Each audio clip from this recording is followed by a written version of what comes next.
নমস্কার বন্ধুরা, ছোমাস কিচেনে তোমাদের সবাইকে স্বাগত। আশা করি বন্ধুরা তোমরা প্রত্যেকেই ভালো আছো এবং সুস্থ আছো। আজকে আমি তোমাদের সাথে রেসিপি শেয়ার করব সর্ষে পোস্ত দিয়ে পুঁটি মাছের ঝাল। এবার দেখো কী করে করলাম, তাহলে তোমরা দেখতে থাকো। এখানে দেখো কতগুলো পুঁটি মাছ নিয়েছি, ভালো করে ধুয়ে নুন হলুদ মেখে নিয়েছি। দেখো পুঁটি মাছগুলো কিন্তু বেশ ভালো সাইজ, বড় সাইজ।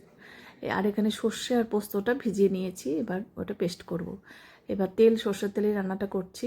ভালো করে গরম করে নেওয়ার পরে মাছগুলো কিন্তু দিতে হবে, নাহলে কিন্তু কড়াইয়ে লেগে যাবে। এবার মাছগুলো দিয়ে দিলাম। এবার অপর পাশটা একটু উল্টিয়ে দেব।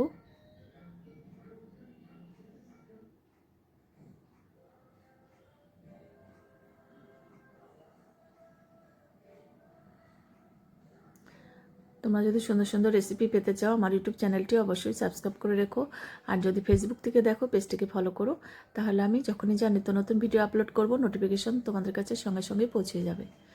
দেখো মাছগুলো কিন্তু ভাজা হয়ে গেছে, আর প্রত্যেকটা মাছের মধ্যে ডিম হয়েছে।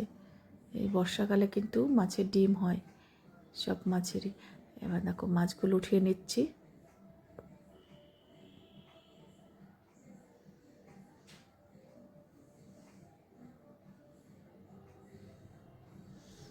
দেখো পুঁটি মাছের ডিজাইন, মাঝখান দিয়ে একটা শির দানার মতন একটা দাগ, দেখতে সুন্দর লাগে। এবার দেখো ওই তেলের মধ্যেই একটু কালো জিরে ফোড়ন দিলাম, আর সর্ষে পোস্ত দিয়ে দিলাম, নুন হলুদ কাশ্মীরি লঙ্কার গুঁড়ো দিলাম, ঝালের জন্য কয়েকটা কাঁচা লঙ্কা দিলাম। এবার অল্প ভেজে নেব, খুব বেশি ভাজলে আবার সর্ষে তেতো হয়ে যায়। মশলাটা খুব অল্প কষাবো। এবার ঝোলের জন্য জল দিয়ে দেব।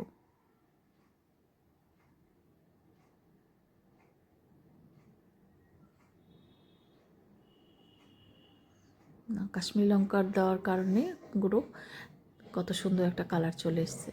এবার মাছগুলো দিয়ে দিলাম। এবার 3-4 মিনিট একটু ফুটিয়ে নেব, যাতে মাছগুলো একটু নরম হয়।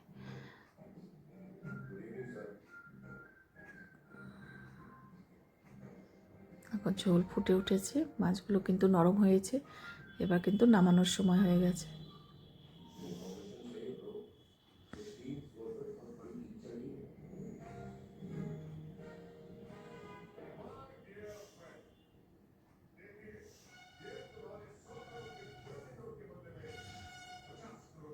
এবার আমি একটা থালায় সার্ভ করে দিচ্ছি।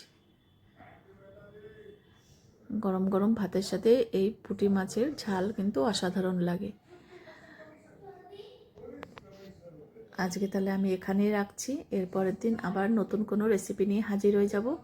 তোমরা সবাই সুস্থ থেকো, ভালো থেকো। টাটা বন্ধুরা।